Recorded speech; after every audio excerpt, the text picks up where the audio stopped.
Hi guys, so today I'm going to try my best to show you how to cast a multiplier.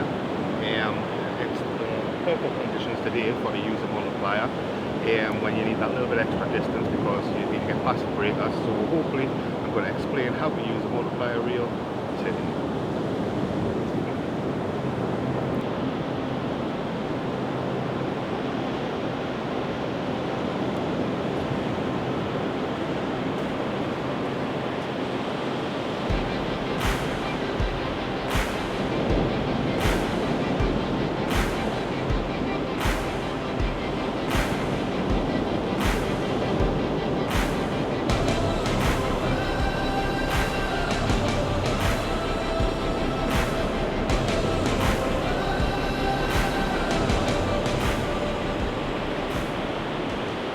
Right guys, so we're down at the beach. I've got my multiplier all set up, ready to go.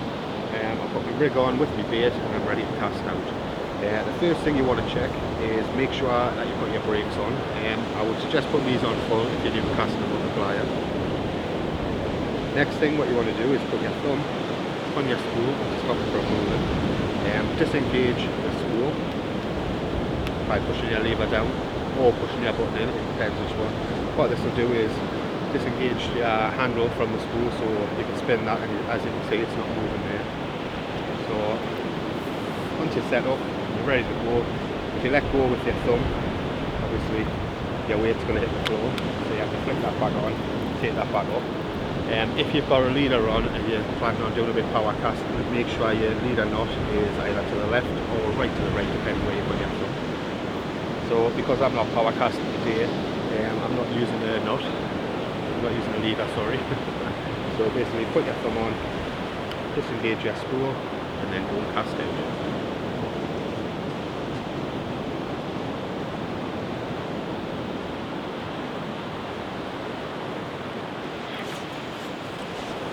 When you're casting, just use your thumb on the side of the spool there to slow it down.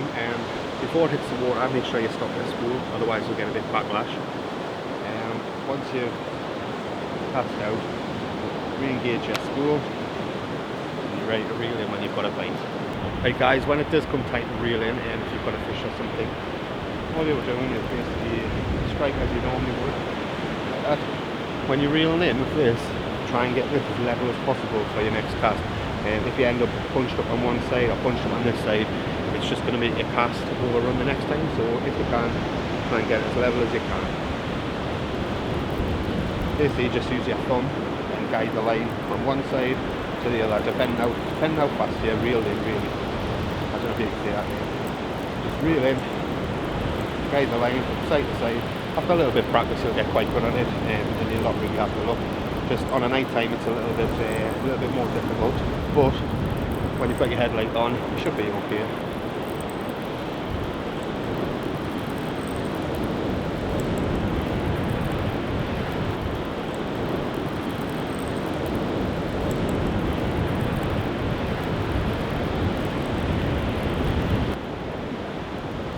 Well, like I say, if you've got a leader knot, make sure you end up with the leader knot either to that side or to that side.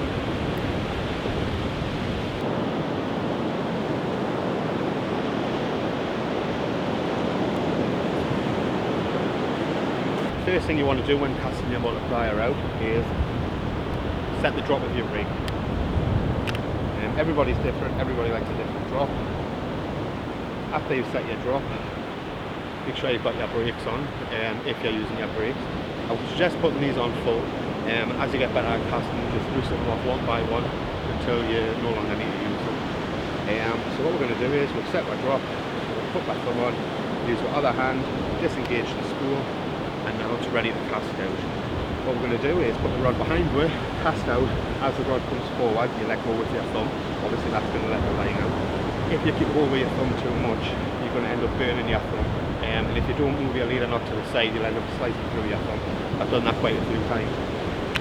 So basically once you're all set up, got your drop, pick it out of here and then cast.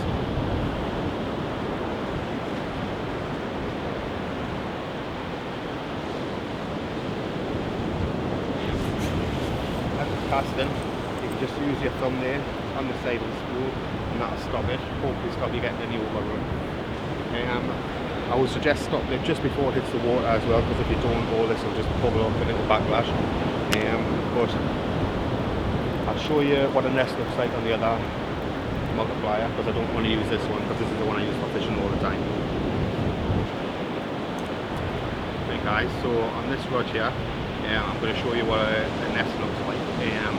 If you don't use your brakes and you don't like control the cast properly, you'll end up with a nest. So hopefully I'll whack this out, see if I can show you what a nest looks like.